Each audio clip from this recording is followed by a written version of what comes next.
আজকে সুখে আছি, কিন্তু না, প্রতিনিয়তই দুঃখের সাগরে আমরা হাবুডুবু খাচ্ছি। বলে এই জগতে দুঃখী কে? যিনি ভজনবিহীন হয়ে বান্ধব হারা, স্বজন হারা হয়েছেন, তিনিই তো দুঃখী। যার গোবিন্দকে পাওয়ার জন্য হৃদয়ে লালসা, গোবিন্দ কথামৃত শ্রবণ করার জন্য লালসা, তিনিই দুঃখী। বলে কোথায় গেলে একটু গোবিন্দের কথামৃত শ্রবণ করতে পারবো? কেননা কৃষ্ণ কথার মধ্যেই আছে সুখ, এছাড়া এই জগতে কোথাও সুখ নেই। তো সাধুগুরু বৈষ্ণবগণের সঙ্গ ব্যতীত আমরা সুখ কোথায় পাবো? বলে একে ভাগবত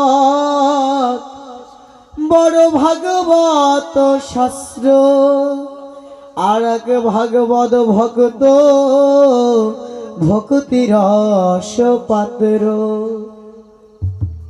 একটি হচ্ছে গ্রন্থ ভাগবত, আরেকটা হচ্ছে ভক্ত ভাগবত। ভাগবত দুই প্রকার। কয় প্রকার বাবা? দুই প্রকার। একটা হচ্ছে গ্রন্থ ভাগবত, আরেকটা হচ্ছে ভক্ত ভাগবত। যেমন এই যে আপনারা ভক্ত ভাগবত, এই শীতের রাত্রকেও সেই শীত ঠান্ডা সহ্য করেও বসে আছেন সেই গোবিন্দের কথা শ্রবণ করার জন্য।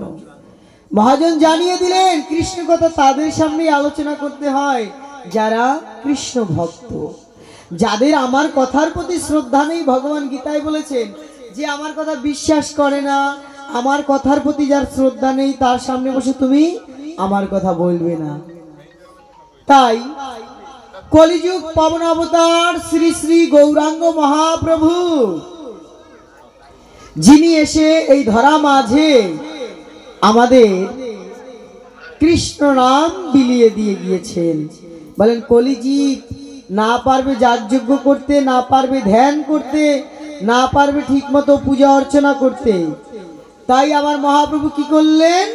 তিনি গোলকেরও প্রেমধন হরিনাম সংকীর্তন নিয়ে গোলকের হরি আজকে ভুলকে এসে তিনি অবতীর্ণ হলেন। ভুলকে তিনি অবতীর্ণ হয়ে আমাদের জানিয়ে দিলেন তোমরা কৃষ্ণ নাম করো, হরি নাম করো। যদি হরিনাম কৃষ্ণ নাম করো তবে হরিনামে কৃষ্ণ নামেই তাকে পাবে। বললেন হরিনামে কৃষ্ণ নামে গোবিন্দ চরণ না পেলেও আমরা মুক্তি লাভ করতে পারি। কেননা শাস্ত্রকার বলেছেন হরের নাম হরের নাম হরের নামইব কেবলম কলৌ নাস্তেব্য নাস্তেব্য নাস্তেব্য গতির অন্যথা। এই হরিনাম ছাড়া জীবের গতি নাই, গতি নাই, গতি নাই। কিন্তু হরিনামে আমরা মুক্তি লাভ করব। হরিনাম করলে মুক্তি লাভ করা যায়, কিন্তু গোবিন্দের চরণ কিন্তু পাওয়া যায় না। বলে এ আবার কেমন কথা? এই বললেন কৃষ্ণ নামে কৃষ্ণকে পাওয়া যাবে। মুক্তি লাভ করা এক বিষয়, আর গোবিন্দের চরণ পাওয়া এক বিষয়, চরণ সেবা করা এক বিষয়। আমাদের সমাজে অনেক জায়গা দেখবেন লেখা থাকে স্বর্গীয় অমোক চন্দ্র দাস, স্বর্গীয় অমোক দাস। তিনি কি আদৌ স্বর্গে গিয়েছেন? আপনি গ্যারান্টি দিয়ে বলতে পারবেন? আমরা গ্যারান্টি দিয়ে বলতে পারবো? এজন্য লিখতে হয় পরলোকগত। তিনি পরলোকগত হয়েছেন। যে কোনো এক লোকে তার স্থান হবে কর্ম অনুযায়ী। তিনি স্বর্গেও যেতে পারেন, বৈকুণ্ঠেও যেতে পারেন, গোলক বৃন্দাবনেও যেতে পারেন, ইন্দ্রলোকেও যেতে পারেন, চন্দ্রলোকেও যেতে পারেন, তিনি শিবলোকেও যেতে পারেন, ব্রহ্মলোকেও যেতে পারেন। আর আমি কি করলাম? লিখে দিলাম স্বর্গীয়। এই ভুলটা আমরা অনেকেই করি। কিন্তু আদৌ কি স্বর্গে যাবে সবাই? তিনি তো গোবিন্দ চরণেও যেতে পারে। স্বর্গটাকে তুলনা করা হয়েছে, শাস্ত্রগণ স্বর্গকে তুলনা করেছে একটা ভাড়া বাড়ির সাথে। বলে ভাড়া বাড়িতে যতদিন তুমি ভাড়া দিতে পারবে ততদিন থাকতে পারবে। যেদিন ভাড়া দিতে পারবে না সেদিন বাড়িওয়ালা কি করবে?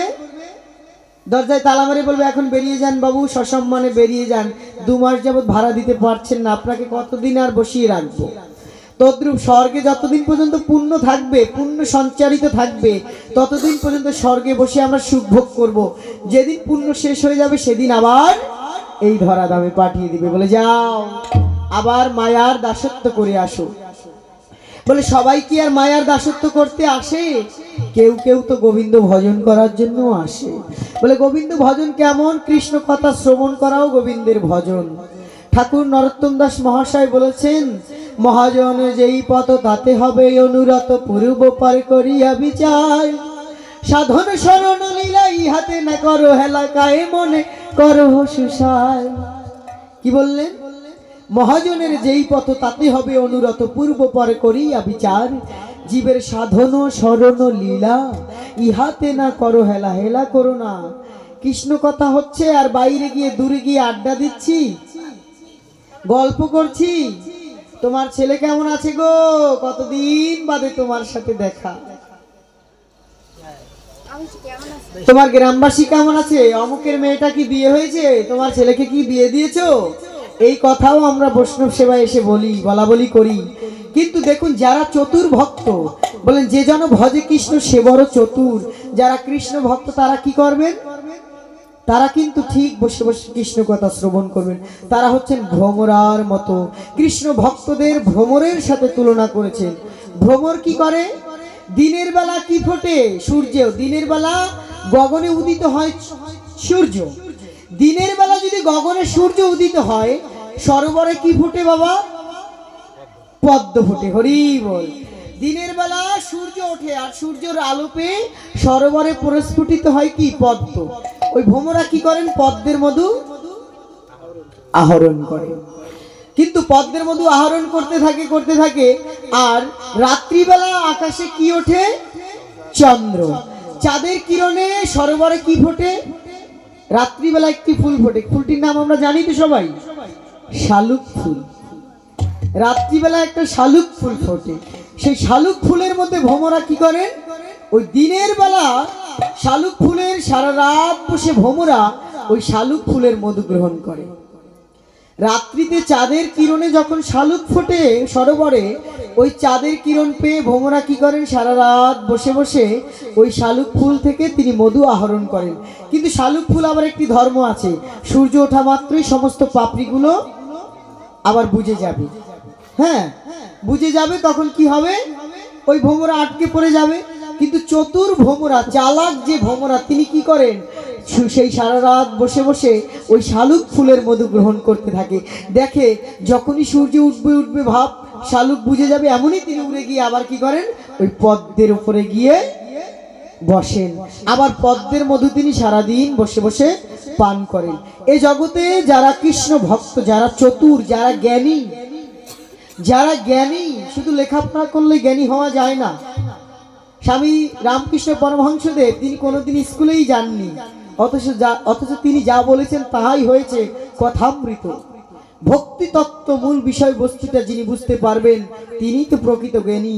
যিনি নিজেকে জানতে পারবেন, যিনি আত্মতত্ত্ব, যার মনের মধ্যে অন্তত রাত্রিতে ঘুমাতে গিয়ে বিছানায় বালিশ দিয়ে, মাথায় বালিশ দিয়ে মনে একটিবার চিন্তা এসেছে যে আমি কি আদৌ কি এই সংসারের জন্য এসেছি, নাকি এর বাহিরে আমার আর কিছু কর্ম আছে। শুধু এই ভাবনাটা, শুধু এই একটি ভাবনা যে আমি কি শুধু এই মায়ার দাসত্ব করতে আসলাম। সকালে বেরোলাম কাজকর্ম করার জন্য, সন্ধ্যায় ফিরলাম, এই কি আমার কর্ম?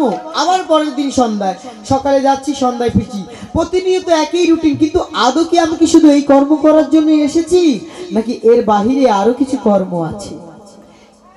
আমি উদ্ধার পাবো কিসে? আমি কোথা থেকে এসেছি, কোথায় বা যাব?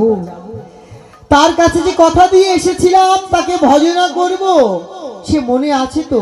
বলে এই ভাবনাটুকু যিনি বিছানায় বসে বসে ভাবেন, আর ভাবেন দিনের মধ্যে কতগুলো পাপ কর্ম করলাম। বাবা লোকনাথ ব্রহ্মচারী, ত্রিকালদর্শী বাবা লোকনাথ ব্রহ্মচারী বলেছেন, দিন অন্তে রাত্রিতে ঘুমাবার সময় তুই বসে বসে যদি একটিবার ভাবিস দিনে কতগুলো পাপ কর্ম করেছিস, কতগুলো পুণ্য কর্ম করেছিস, এই ভেবে ভেবে যদি তুই পাপটাকে কমিয়ে দিতে পারিস, বাবা হিসাবে যদি না থাকে তাহলে লাভ লোকসান কি বুঝতে পারবো কিছু? এই জগতে আমরা ব্যবসা বাণিজ্য করি না, দিন শেষে আমরা কি করি? একটা হিসাব করি, কয় টাকা খরচা করলাম, কয় টাকা আয় করলাম। আয় ব্যয়ের হিসাবটা যখন আমরা কাউন্ট করি তখনই কিন্তু মূল বিষয়টা চলে আসে, কয় টাকা রইল আমার। তদ্রূপ বাবা লোকনাথ ব্রহ্মচারীও আমাদের জানিয়ে দিয়েছেন যে তুমিও দিন শেষে রাত্রিতে একটু ঘুমাবার সময় একটু হিসাব করো, অঙ্ক করো।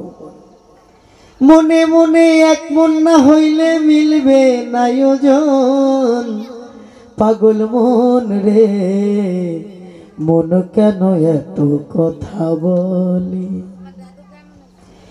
তুমি একটু হিসাব করো, হিসাব করে দেখো, অঙ্কটা করে দেখো, তবেই তো ফলাফল পাবে। কিন্তু আমাদের দেখুন, আমরা একটু ভাবি যদি আমরা দেখুন প্রতিনিয়ত সময় আমাদের চলেই যাচ্ছে, কিন্তু ওই যে অঙ্কটা করার সময় আমরা পাই না। একটিবার ভেবে দেখবেন, অঙ্ক করার সময় আর আমাদের থাকে না, হিসাব করার আর সময় আমাদের থাকে না, যে সত্যিই তো আজ সকাল থেকে সন্ধ্যা পর্যন্ত ভগবানের কতটুকু কর্ম করেছি,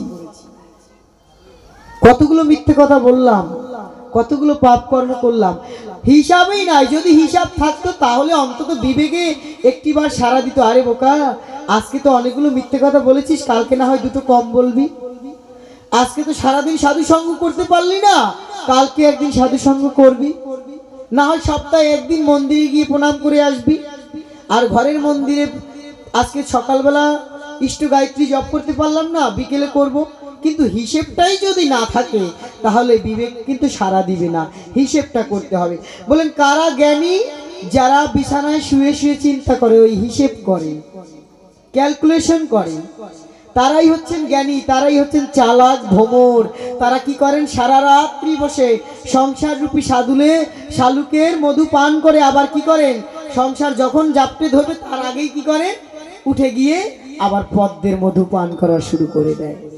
এ জগতের যারা চালাক ভ্রমর, তারা কৃষ্ণ কথা শ্রবণ করতে দূর থেকে এসে এখানে বসে কৃষ্ণ কথাই শ্রবণ করবে। যারা চালাক নয় তারা দূরে গিয়ে ঘুরবে, বাড়ি বাড়ি গিয়ে ঘুরবে, কি গো কেমন আছো, কয় বিঘে জমি হলো, গোয়াল ঘরে কটা গরু আছে। তো যারা চতুর তারা কৃষ্ণ কথাই শ্রবণ করবে। তাই কলিযুগ পাবন অবতার আমার গৌরাঙ্গ মহাপ্রভু এসেছেন হরিনাম নিয়ে। বললেন হরিনাম দিয়ে এবার আমি সকলকে উদ্ধার করে দিব, হরিনাম ছাড়া তো আর গতি নাই। তাই চৈতন্য ভাগবতে বৃন্দাবন দাস ঠাকুর বলেছেন কি, কলিযুগে ধর্ম হয় নাম সংকীর্তন, চারি যুগে চারি ধর্ম জীবেরই কারণ, অতএব কলি যুগে নাম যজ্ঞ সার, আর কোন ধর্ম কইলে নাহি হয় পার, রাত্রি দিন নাম লয় খাইতে শুইতে, তাহার মহিমা বেদে নাহি পার দিতে, শোনো মিশ্র কলি যুগে নাহি তপ যজ্ঞ, যে জন ভজে কৃষ্ণ তার মহাভাগ্য। যে জন কৃষ্ণ ভজন করে তিনি মহাভাগ্যবান, তিনি তো বুদ্ধিমান ভাগ্যবান। একমাত্র হরিনাম সংকীর্তনের মধ্যে দিয়ে যিনি গোবিন্দকে ভজনা করেন এই কলিযুগে, সেই তত্ত্ব মহাপ্রভু আমাদের জানাতে এসেছেন, বুঝাতে এসেছেন যে এখনো সময় আছে, এখনো সময় থাকতে এই হরিনামকে আশ্রয় করে আমরা কৃষ্ণ নাম করব। সাথে সাথে কি করতে হবে? সাধু সঙ্গ, সাধু সঙ্গ করতে হবে। বলে সাধু সঙ্গ কেন প্রয়োজন? একদিন নারদ মুনি ভগবান শ্রীকৃষ্ণের কাছে জিজ্ঞেস করলেন, অনাদি আদি গোবিন্দ ভগবান শ্রীকৃষ্ণকে নারদ মুনি প্রশ্ন রাখলেন, অখিল নিখিল বিশ্ব ব্রহ্মাণ্ডের অধিকর্তা ভগবান, তুমি কৃপা করে একটি কথা বলো তো, এ জগতে সাধু সঙ্গ করলে কি ফল লাভ হয়? সমস্ত শাস্ত্রে একটি কথা বলবে, সাধু সঙ্গ করো। যদি সাধু সঙ্গ করি তবেই আমাদের আত্মার পরিবর্তন হবে। দেখবেন যে চোরের সঙ্গ করে সে চোরই হয়, যে সাধু সঙ্গ করে সে সাধুই হয়। চন্দনের সাথে থাকতে থাকতে তার থেকে চন্দনেরই গন্ধ বের হবে, হবে না? আবার বিষ্টার সাথে থাকলে বিষ্টারই গন্ধ আসে। তদ্রূপ নারদ মুনি ভগবানকে প্রশ্ন করলেন, সাধু সঙ্গ করলে কি হয়? তো নারদ মুনি বললেন, তুমি কি শুনতে চাও না দেখতে চাও? বলেন আমি দেখতে চাই, শুনতেও চাই। বলে তাহলে কালকে প্রাতকালে ঘুম থেকে উঠে তুমি সর্বপ্রথমেই যার সাথে তোমার দেখা হবে তার কাছে তুমি জিজ্ঞেস করবে যে আমরা যে কৃষ্ণ নাম করি, হরি নাম করি, এরপরও আমাদের একটু সাধু সঙ্গ কেন প্রয়োজন? বলে প্রাতকালে যার সাথে তোমার প্রথম দেখা হবে তার কাছে তুমি জিজ্ঞেস করবে সাধু সঙ্গ করলে কি হয়। তো নারদ মুনি যখনই প্রশ্ন করলেন কার কাছে প্রশ্ন করলেন? দেখলেন প্রাতকালে বিনার সুরে যখন কৃষ্ণ নাম করতে করতে বের হলেন রাস্তা দিয়ে, পথিমধ্যে দেখা হলো একটা ইঁদুর ছানার সাথে। একটি ইঁদুরের সাথে দেখা হলো। ইঁদুরকে তিনি প্রশ্ন করছেন যে ইঁদুর ছানা, তুমি কি বলতে পারো সাধু সঙ্গ করলে কি হয়? কথাটা বলা মাত্র ইঁদুরটা ছটফট করে লাফাতে লাফাতে প্রাণ ত্যাগ করে দিল। এমন সময় নারদ মুনি বিপাকে পড়ে গেলেন, বলেন কি ব্যাপার, সাধু সঙ্গে কথা আমার জিজ্ঞেস করা মাত্রই ইঁদুরটা প্রাণ ত্যাগ করে দিল, আমি তো অপরাধী হয়ে গেলাম। এবার ভগবানের কাছে গিয়ে বলছে, ভগবান আপনি যে বললেন যে প্রাতকালে যার সাথে প্রথমে দেখা হবে আপনি তার কাছে জিজ্ঞেস করবেন সাধু সঙ্গ করলে কি হয়, আমি জিজ্ঞেস করা মাত্রই ইঁদুর ছানাটি মৃত্যুবরণ করলো। বললেন ঠিক আছে, আগামীকালকে আবার তুমি যার সাথে প্রথম দেখা হবে তার কাছে গিয়ে জিজ্ঞেস করবে। তো আগামীকাল আবার রাস্তা দিয়ে কৃষ্ণ নাম করতে করতে যাচ্ছে নারদ মুনি, দেখা হলো একটা গাভীর সাথে, একটা গাভী বৎসের সাথে দেখা হলো, বাছুরের সাথে। বাছুরকে তিনি নব একটা বাছুর, মানে আজকেই জন্মগ্রহণ করেছে। বাছুর দেখবেন জন্মগ্রহণ করার একটু বাদেই কি ছোটাছুটি করে না? তো রাস্তা দিয়ে যখন ছোটাছুটি করছে নারদ মুনির সাথে যখন দেখা হলো, নারদ মুনি জিজ্ঞেস করলো যে আপনি কি, বাছুরকে জিজ্ঞেস করছে তুমি কি বলতে পারো সাধু সঙ্গ করলে কি হয়? এমন সময় ওই বাছুরটাও কি হলো, মৃত্যুবরণ করলো। মৃত্যুবরণ করেছে বিদায় এবার নারদ মুনি নিজেকে আরো বড় অপরাধী মনে করছেন। বলেন আমি যে বড় অপরাধ করে ফেলছি, যার কাছে জিজ্ঞেস করছি সাধু সঙ্গ করলে কি হয় তিনি প্রাণ ত্যাগ করছে, এবার আমি কি করি? ভগবানের কাছে গিয়ে বললেন, ভগবান তুমি আমাকে কি পরীক্ষার মধ্যে ফেললে? তুমি না বললে নাই বলবে, আমাকে কেন এই পাপের ভাগী করছো? তুমি অনন্ত বিশ্ব ব্রহ্মাণ্ডের অধিকর্তা, তুমি কি জানো না যে সাধু সঙ্গ করলে কি হয়? বলে নারদ, সাধু সঙ্গে যে কি মহিমা তা আমিও ভালো করে জানি না, তাই তো আমি ভক্তের দ্বারে দ্বারে ছুটে বেড়াই, ভক্ত সঙ্গ করার জন্য আমি ছুটে বেড়াই, ভক্ত সঙ্গের মধ্যে যে কি আছে। বলে নারদ, আগামীকাল তুমি যার সাথে আবার তোমার দেখা হবে তুমি তাকে গিয়ে জিজ্ঞেস করবে। তো পরের দিন নারদ মুনি কি করলেন, বিনার সুরে কৃষ্ণ নাম করতে করতে যাচ্ছেন। এমন সময় দেখলেন রাজার বাড়িতে বহু জমিদার বাড়ি, বহু বহু মানুষ, অনেক বহু ভক্তের ভিড় সমাগম। সবার কাছে জিজ্ঞেস করছেন কি ব্যাপার, এই বাড়িতে কি হয়েছে? বলে জমিদারের অনেক দিন বাদে একটি পুত্র সন্তান হয়েছে, সেই পুত্র সন্তান হওয়াতে জমিদার আজকে ভোজের আয়োজন করেছেন, সাধুগুরু বৈষ্ণবদের সেবার আয়োজন করেছেন। তো নারদ মুনি ভাবলেন এত ভক্তের সাথে দেখা হলো, কারো কাছে আজকে জিজ্ঞেস করব না, আজকে ওই জমিদারের পুত্রের কাছে জিজ্ঞেস করব।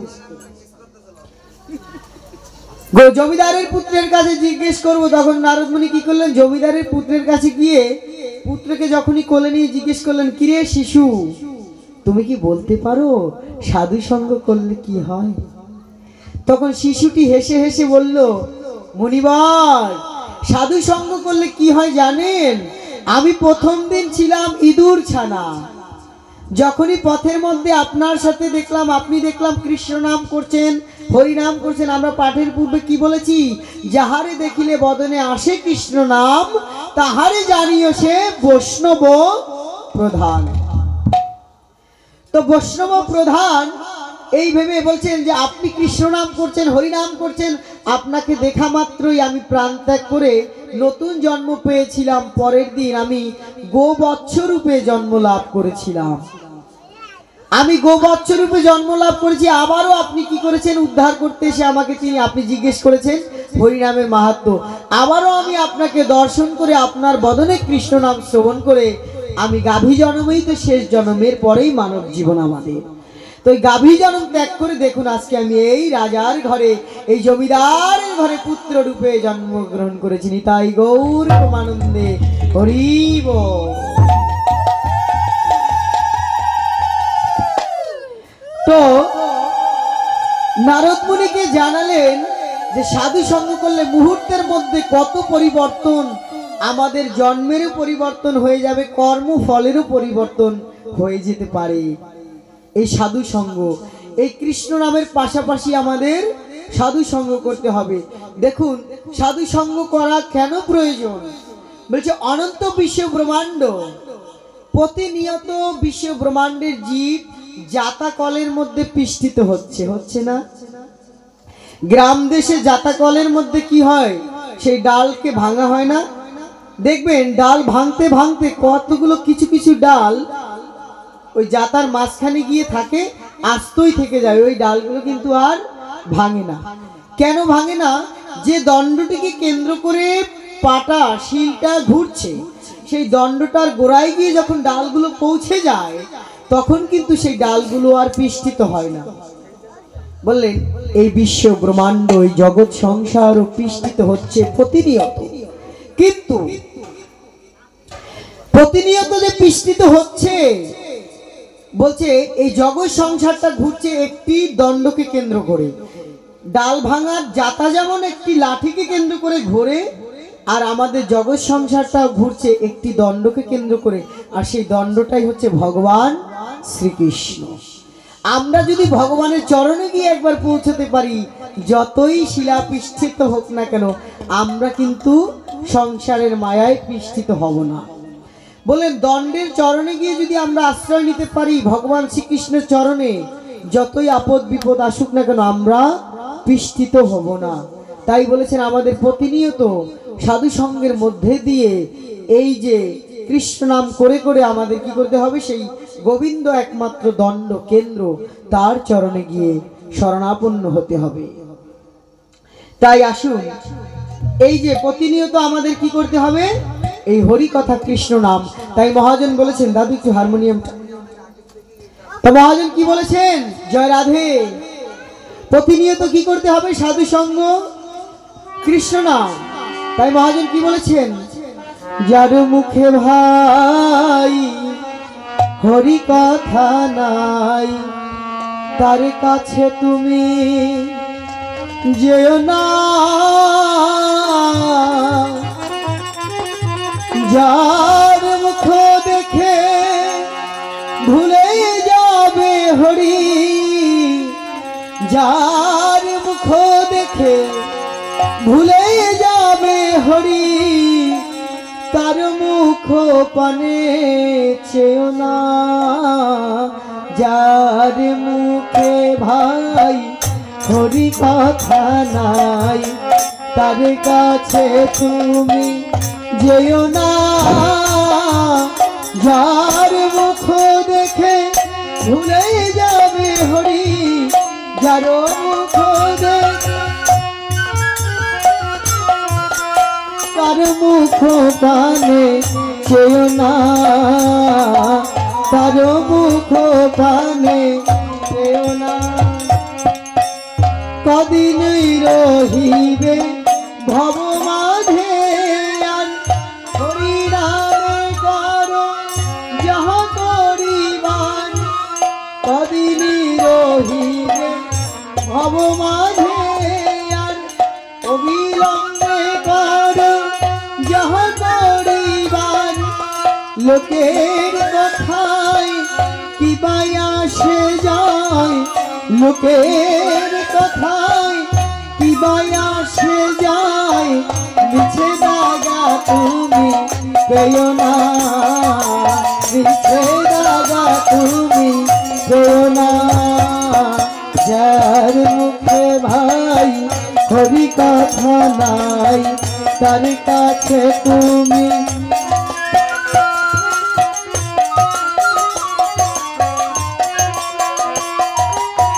তার মুখ প্রাণে যেও না। কে কবে তোমারে কি কথা বলিবে, সে কথা ভাবিলে আর কি চলিবে, কে কবে তোমারে কি কথা বলিবে,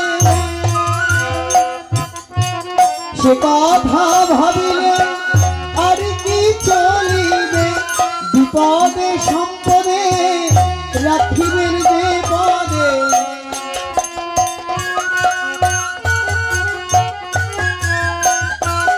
বিপদে সম্পদে রাখিবেন যে পদে, তার পর কেন ভাবনা, তারপর কেন ভাবনা যার হরি কথা নাই কাছে তুমি যেও না যার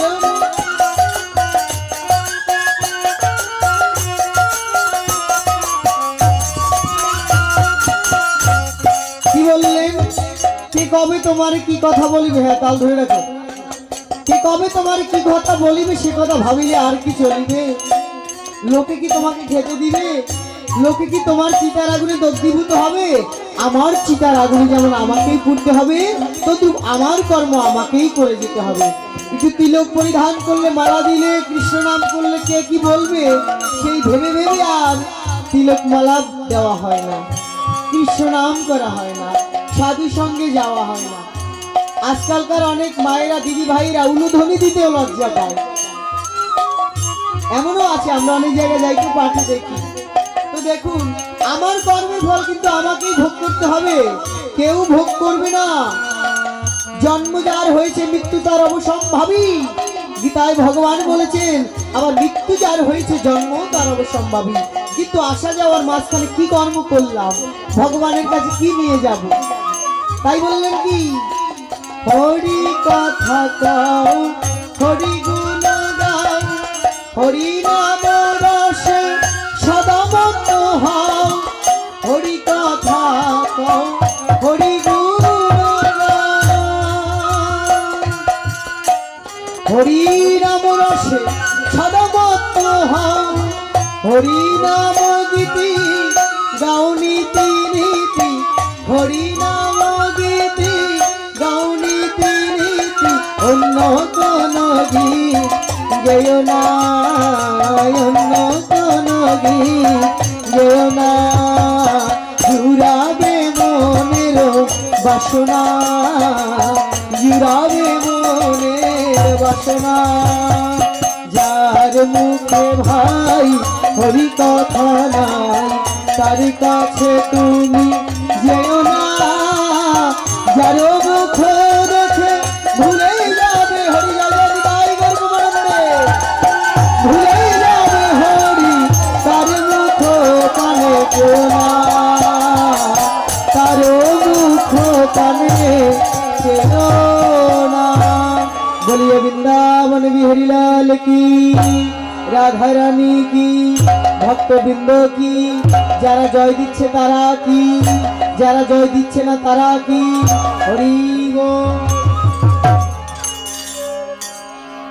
মাঝে মধ্যে একটু জয় দিতে হয় বাবারা দিবেন ধ্বনি মায়েরা দিবেন সুর দুয়ে মিলে কি হবে সুর আর ধ্বনি দুয়ে মিলে কি হয় সুরধ্বনি হয় তো আর সুরধ্বনির তীরেই তো আনন্দ নাকি এছাড়া আনন্দ কোথায় আছে ওই সুরধ্বনির কিনারায় আমার গৌরাঙ্গ কি করেন সুরধ্বনির কিনারায় সোনার নুপুর দিয়া পায় নাচে নাগরি গো আমার সুন্দর গৌরাঙ্গ সুর হাতে তালি শীত চলে যাবে ওই সুরধ্বনির কিনারায় সোনার নুপুর দিয়া পায় নাচে নাগরি গো সুন্দর গৌরাঙ্গ নাচে নাগরি গো সুন্দর গৌরাঙ্গ সুরধ্বনির কিনারায় সবাই আর সোনার নুপুর দিয়া পায় নাচে নাগরি গো সুন্দর গৌরাঙ্গ আমার সুন্দর আমার সুন্দর আমার সুন্দর গৌরাঙ্গ রায় নাগরি গো সুন্দর গৌরাঙ্গ সুরধ্বনির কিনারায় সোনার নুপুর দিয়া পায় নাচে নাগরি গো হারমোনিয়ামের ছন্দ কমবে আর সুন্দর কপালে সুন্দর তিলক সুন্দর নামাবলী সুন্দর কপালে সুন্দর তিলক সুন্দর নামাবলী সুন্দর নয়নে গৌর গাই যার প্রাণে সুন্দর নয়নে গৌর গাই যার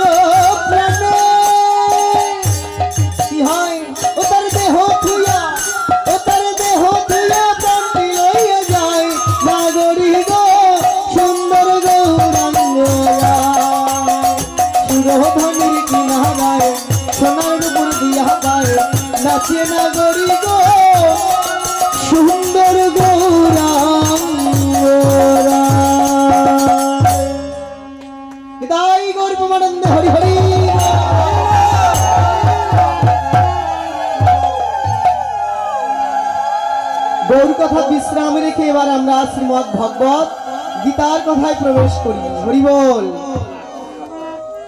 তাই গানটি করলাম যাতে করে ঘুমও চলে যায়। আর আমার গৌরাঙ্গ নৃত্য করে, তো যেখানে গৌর আছে সেখানেই আনন্দ আছে। মাঝে মধ্যে একটু সুর আর ধ্বনি দিতে হয়। শুধু মায়েরাই যে উনি ধ্বনি দিবে তা নয়, বাবারাও একটু প্রেম ধ্বনি দিতে হয়। নিতাই গৌর প্রেমানন্দে হরিবল বলতে হবে। একবার হরিবল বললে যা ফল লাভ হবে। দেখুন মহাজন বলে দিলেন একবার হরিবল বললে কি হয়। শুধু একবার হরিবল বললে মুখে কি কি হয় বলেন। গুরু গৌরাঙ্গ গোপী রাধা শ্যাম, গুরু গৌরাঙ্গ গোপী রাধা শ্যাম, সবে মিলে এতে হরি বলো নাম। গুরু গৌরাঙ্গ গোপী রাধা শ্যাম, গুরু গৌরাঙ্গ গোপী রাধা শ্যাম, সবে মিলে এতে হরি বলো নাম। তোমরা বদন ভরে বলো ভাই, বদন ভরে বলো ভাই, ওই হরি বিনা গতি নাই। বদন ভরে বলো ভাই, ওই হরি বিনা গতি নাই। বদন ভরে বলো ভাই। একবার প্রেমানন্দে বাহু তুলে হরি বলো হরি বল। আর প্রেমানন্দে বাহু তুলে হরি বলো হরি বল। আরে নিতাই গৌরাঙ্গ বলো হরি বল হরি বল। রাধা গোবিন্দ বলো হরি বলো হরি বল হরি বল।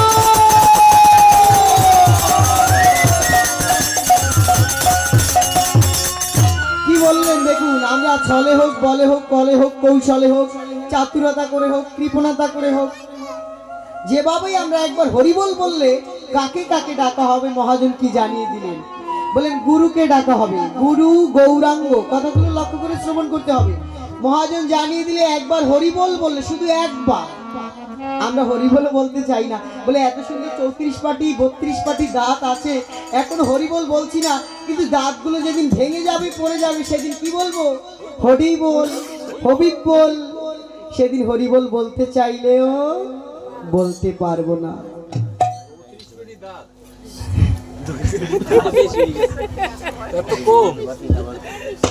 32 পাটি। কি বললেন? এই যে হরিবল বলতে হবে। হরিবল বললে কাকে কাকে ডাকা হয়? একবার গুরুকে ডাকা হয়, গৌরাঙ্গকে ডাকা হয়, গোপীকে ডাকা হয়, রাধা রানীকে ডাকা হয়, আবার শ্যাম সুন্দরকে ডাকা হয়। কাকে কাকে ডাকা হয়? 5 জনকে ডাকা হয় একসাথে একবার হরিবল বললে। দেখবেন আমরা মৃতদেহ যখন যাত্রা করে শ্মশান ঘাটে নিয়ে যাই তখন আমরা বলি না বলো হরি হরিবল। তখন সুরের একটু ডিফারেন্স থাকে, সুরটা একটু ব্যতিক্রম থাকে, কিন্তু একই নাম, সুরের শুধু পার্থক্য, কিন্তু একই হরিবল নাম।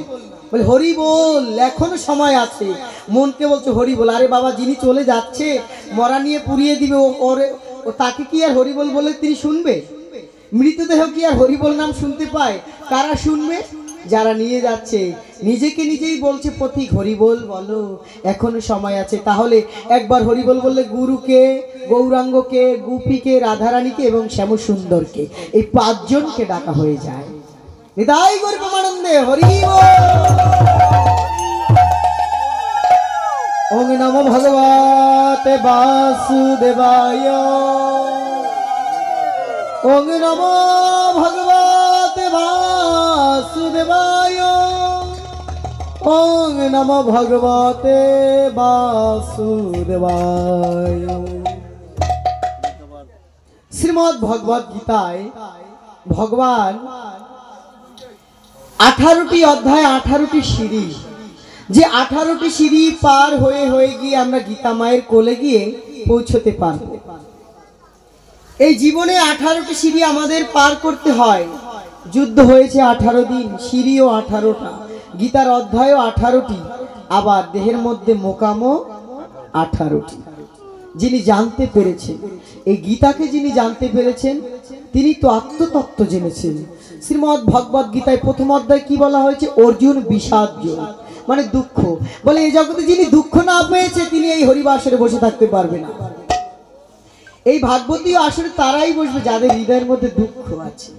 বলে অভাব না থাকিলে জগতে কেউ কাঁদে না।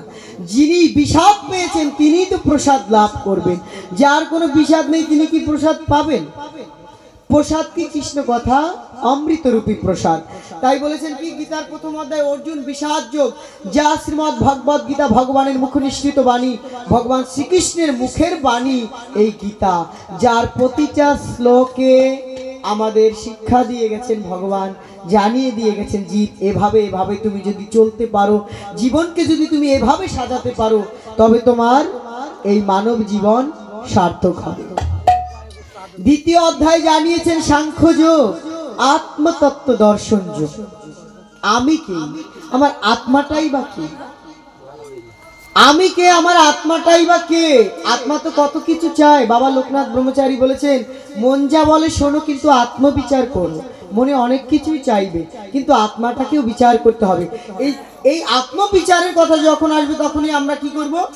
আমাদের আত্মতত্ত্ব সম্পর্কে জানতে হবে। তাহলেই প্রথমে তো জানতে হবে আত্মা কয়টি। মহাজন বলেছেন কয়টি আত্মা? 5টি আত্মা। জীবাত্মা, ভূতাত্মা, পরমাত্মা, আত্মারাম, আত্মারামেশ্বর। এই 5টি আত্মা। কি কি? জীবাত্মা, পরমাত্মা, ভূতাত্মা, আত্মারাম, আত্মারামেশ্বর। এই যে 5টি আত্মা, এই আত্মতত্ত্ব যদি আমরা জানি, সাংখ্যযোগ যদি জানি যে আত্মা একটি কেশাগ্রকে 10,000 ভাগ করলে এক ভাগ যতটুকু হয় একটি চুলকে,